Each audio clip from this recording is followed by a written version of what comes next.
Here's how you can set up YouTube channel guidelines for your YouTube comments, live streams, and more. YouTube channel guidelines are there to let your viewers know what kind of discussions you want in the YouTube comment sections. Viewers will see your YouTube channel guidelines before ever entering in the YouTube comments or the live stream chat, and this will show up on both desktop and mobile devices via the YouTube mobile app. Shoutouts to my friend Roberto Blake for already having his YouTube channel guidelines set up for this visual demonstration. If you need help with YouTube channel guidelines, I'll have some pre-written channel guidelines in the description down below right above the YouTube chapters, so you can either use them as reference or copy and paste them as your own.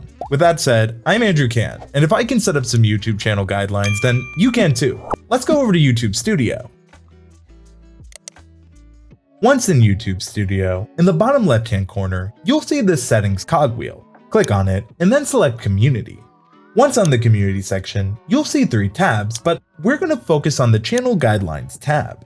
It is important to note that this feature isn't beta, so you may not have access to it, or it may have changed since the time of this video. But don't worry, any updates will be in the pinned comment down below. Currently, you get 85 characters for the first section, and then 60 characters for each guideline. This is probably for mobile devices, so it doesn't get too difficult to read your YouTube channel guidelines.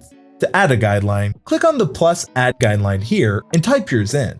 At the time of this video, you can only add a max of 3 channel guidelines, but I do hope that maybe they'll let us add more in the future.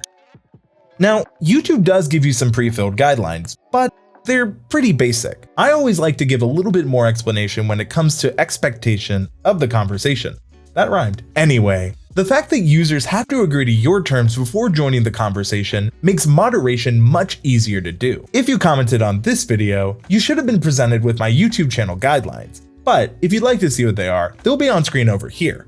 I always think you should be as clear as possible when it comes to the expectations of your community. Speaking of community, consider joining our YouTube Creator Discord server if you need any help with YouTube or just would like to have some conversations about content creation. A link will be in the description. Do you want to learn more about how YouTube works? Then check out that playlist on screen all about how YouTube works. Speaking of YouTube, let me know, what do you think about YouTube channel guidelines? And finally, I'm Andrew Can, and if I can, you can too.